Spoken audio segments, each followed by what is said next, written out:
This is local the other direction from this show. Emerson Brantingham Big 4 out of Minneapolis. It's a prairie tractor. That's like an 8-foot drive wheel. And it was called the Big 4 because it's got 4 cylinders.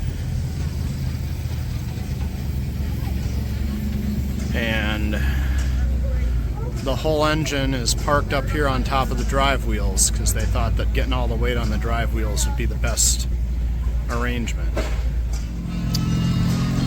This is a goofy one. The Farmers Union Co-op tractors. They were built in Minneapolis area. But the Orchard, the only difference between this and the normal Farmers is that goofy front with the headlights built in. The normal tractor would have been squared up on the front of the radiator and had the headlights sticking out the side. But to make it an Orchard, they brought the headlights in so they wouldn't snag any branches. I don't remember where Gibson were made, but the Gibson Model I is one of the largest tractors Gibson made. I don't know if it's the biggest or if they made a slightly larger one. Most Gibsons were truck farming size, so they would have been about half this big, kind of like overgrown garden tractors. But this one is absolutely massive by comparison. You can see it's roughly the size of this row crop 70 that's next to it. Another one of those fun oil tractors where they just figured out a way to balance an engine on top of a steam engine frame because they knew how to build steam engine frames, and they figured people would see a steam engine frame and believe that it could be a gas tractor easier.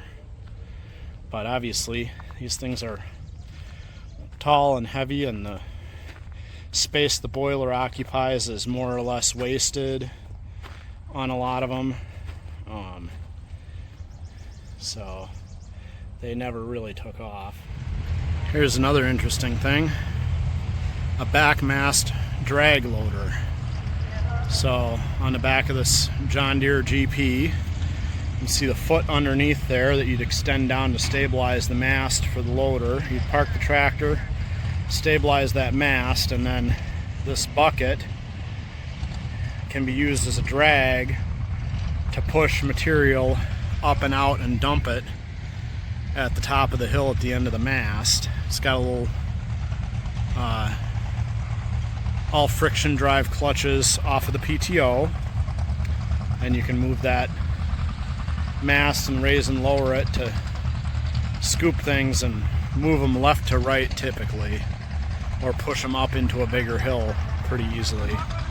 Obviously, without being able to move the load, you end up with a less useful loader. Now, this is a unique looking tractor, and I can't find the tag and don't remember. I know I've seen one of these before, but it's got a big twin cylinder opposed engine, and then this is friction reverse. So reverse is accomplished with this big friction wheel, and it's got the water pump down below the tractor there at the lowest point in the cooling system. So that makes sure that it's gonna pump properly even if you let your level go low on the water. And it's got a big exhaust draft cooling radiator with this big pocket on the side is for filling with water, so you can check it and fill it with water, make sure it's got plenty of water in it while it's running. And I think, not certain, this is a pony starting motor, but I think that's an aftermarket or an added design feature that would have been extra from the factory. But I'm not exactly certain, and like I said, I can't find a tag on this to remember which model it is. We got a tiny Sawyer Massie. This is an 1122. It's one of the smallest prairie style tractors they made. It's got the motor on the back and then a gearbox here on the front to get you a belt pulley, and then square cut gears on the other side. So it's got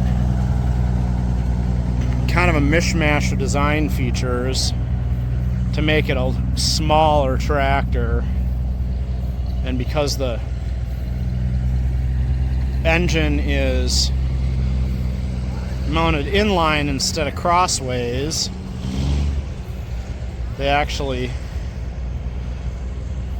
run it through the gearbox and then run the flat belt for the fan on the radiator around the corner as well. So even though the fan and the motor are in line, the power goes through two right angles to blow the fan on this plain copper tube radiator. And a nice placard on this, the before photos and after. It's a Kinnard Flower City 4070 1912, which is the height of the giant prairie tractors. Those are 8-foot rear wheels. It's got a big 4-cylinder engine backed by the wheels, and then there's just kind of a big drive space to our radiator, which is cross mounted there sideways. And they built these tractors like that just because they had to get them long enough to drive okay. With these big rear wheels, if they had a shorter wheelbase, they simply wouldn't drive very well at all. But this engine, it's got the crank location right back by the operator, and so it starts and operates all from the operator platform, which was a major convenience of the time. A lot of tractors of the time, you'd have to come down and get them started from the ground and then have to make your way to the operator platform after it was started. And any number of adjustments could go out, or if it quit just as you got to the operator platform, you'd have to hop back down. 1908 Hart-Parr 4070 Flower City next to this Hart-Parr 3060, which probably could easily outclass this 4070, because Hart-Parrs were, like the oil pull, notoriously underrated. It's got shorter wheels, interesting extensions on here, and this is definitely one of the early oil pulls, because the operator platform here is just, you know, in 4 years they went from this 1908, and then the Flower City has a much nicer operator platform in just 4 years. But the Hart-Parr certainly gained its reputation because they made incredibly good pulling, reliable tractors for the time.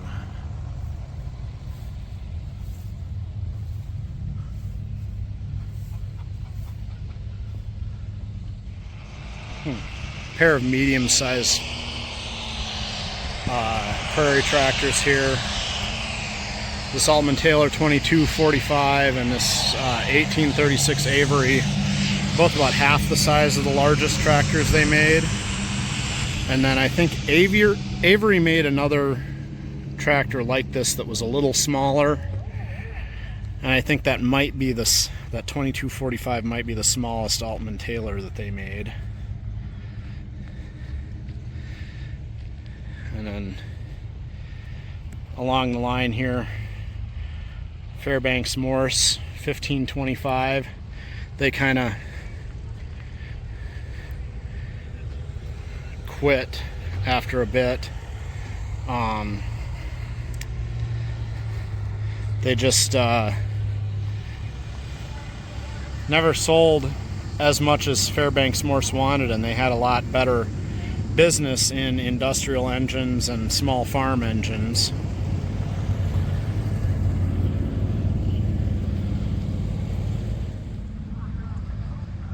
This is the big 3060 Altman Taylor. It's about twice as big as that 2245. Significantly taller. It's got 8 foot, 7.5 foot, 8 foot wheels on the rear. So,